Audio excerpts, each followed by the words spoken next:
All right, so um, let's get into something that's causing a stir in the business world. We're talking about JPMorgan Chase and their decision to have all their employees come back to the office 5 days a week. Yeah, it's a big one for sure. We've all heard about companies moving away from hybrid work, but this is a pretty major move. Absolutely. And it's especially noteworthy when you consider just how big JPMorgan Chase is. We're talking about 300,000 employees all over the world. Wow, yeah. This isn't just changing a policy. It could actually be a huge change to how corporations work. Exactly. And it's even more interesting because their CEO, Jamie Dimon, has always been a big supporter of working in person. Even when tons of companies were going remote, he was pretty vocal about liking face-to-face interactions. Yeah, and what's interesting here is that it's not just a personal thing for Dimon. He's made a real business case for it, arguing that being in person helps with things like mentoring, building the company culture, and having those spontaneous moments that lead to new ideas. Yeah, the kind of things that are harder to do online. Right, exactly. He sees it as a key to success, especially in a fast-paced industry like finance. It does make you think about the money side of things for a company this big. Like, imagine how much they could save on office space if people were working remotely. That's a really good point, yeah. You'd have to weigh the costs and benefits. On one hand, you could save a lot on real estate. But on the other, Dimon seems to think that the benefits of being in person are more important than those savings. He's basically betting that a workforce that's more connected and energized will be better for business in the long run. Yeah, it's definitely a bold move, especially since a lot of companies have done well with hybrid or even fully remote setups. Makes you wonder if working in the office really affects how productive people are. Right, there's a whole debate about that, and JP Morgan is kind of taking a side. They're saying that for them, being together in person is more important than the good things about remote work, at least when it comes to productivity and company culture. Makes sense, but it's not like everyone at JP Morgan was working remotely before. Right, right. What's the breakdown of who was already going into the office? That's an important detail. Before this announcement, around 60% of JP Morgan's employees were already working in the office full-time, and all their managing directors have had to be there 5 days a week since last April. So this move isn't totally out of nowhere. It seems like they've been slowly moving this way for a while now. It makes you wonder if this is the start of a bigger trend, especially in finance.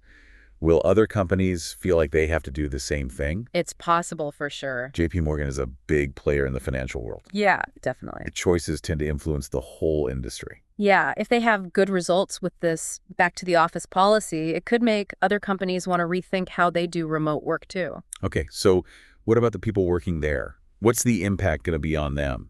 Not everyone's happy working in an office all the time. Right. Could this make good people leave for companies that give them more flexibility? That's a real worry. Companies are competing for the best workers, so the ones that offer flexibility and let people make their own choices might be more attractive, especially to younger people. Right. JP Morgan's probably aware of that, and it'll be interesting to see what they do. Do they really push their culture and brand as a reason to choose in-person work? Or do they offer some flexibility to keep up with other companies? Sounds like a risky move either way.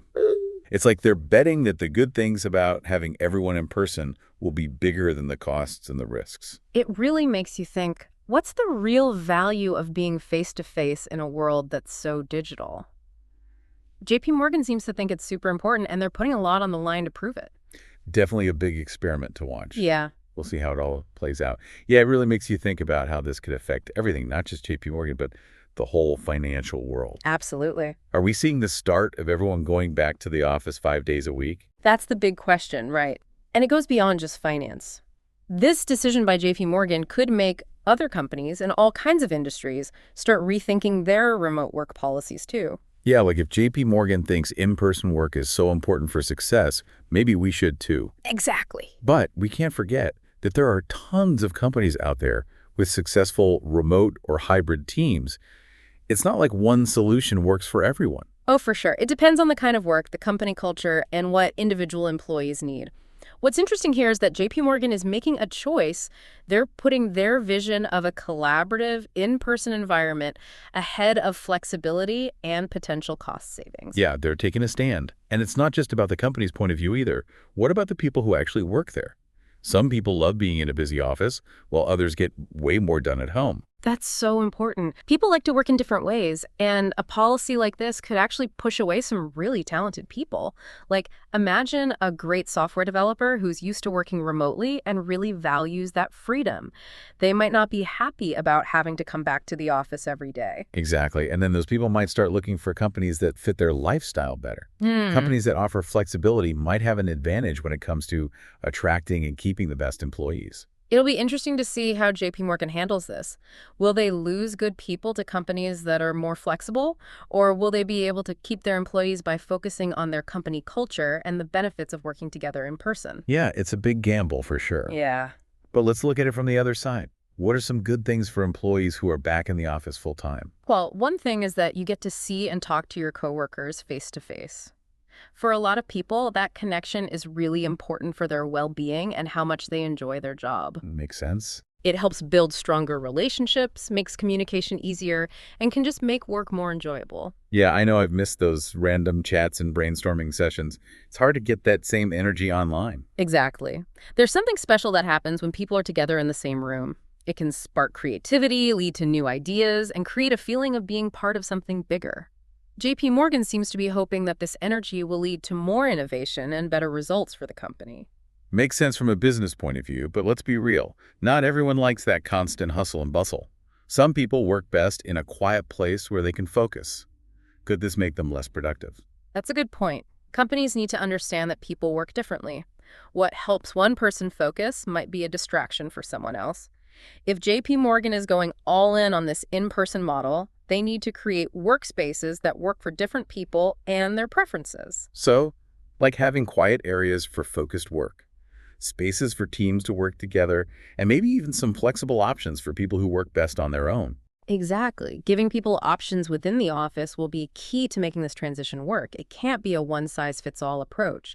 JP Morgan will need to adapt and offer different ways of working to keep their employees happy. So they're not just betting on in-person work. They're betting on their ability to create a workplace that supports both collaboration and individual productivity. Right, and that's the real challenge. It's not just about getting people back in the office, it's about making it a place where they can do their best work. It makes you wonder if this is going to change how we think about offices.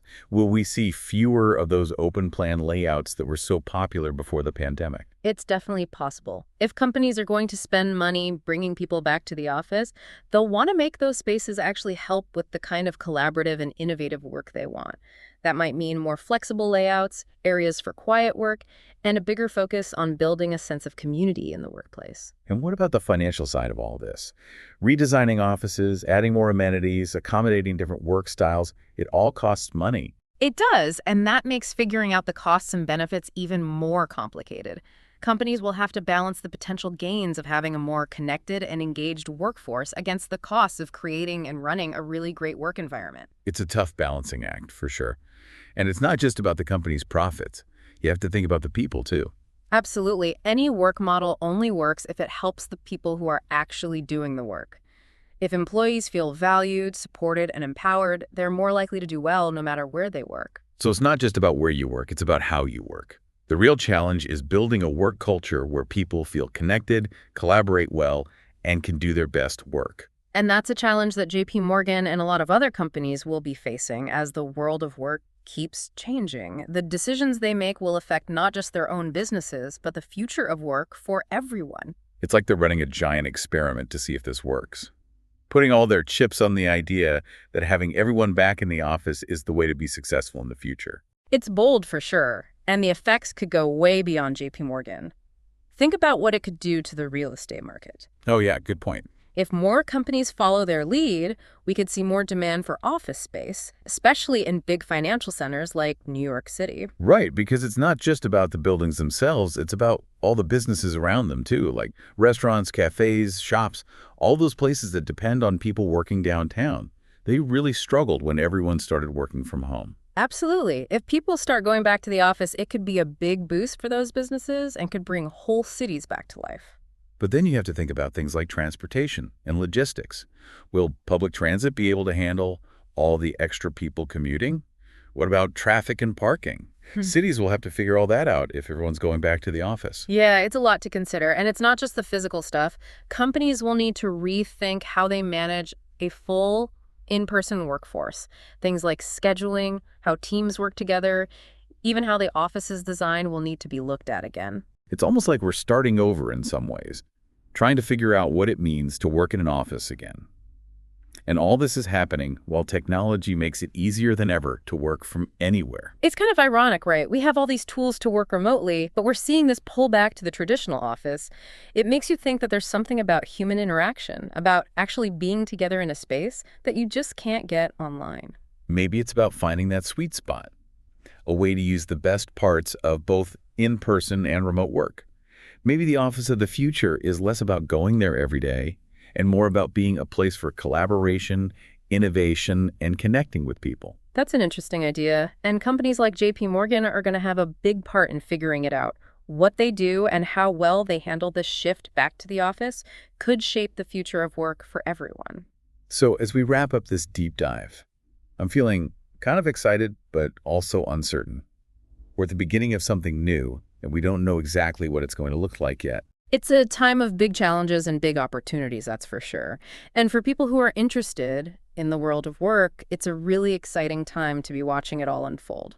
Couldn't agree more. We hope this deep dive gave you something to think about as you navigate your own career. The future of work is still being written, and we're all part of the story. Thanks for being with us.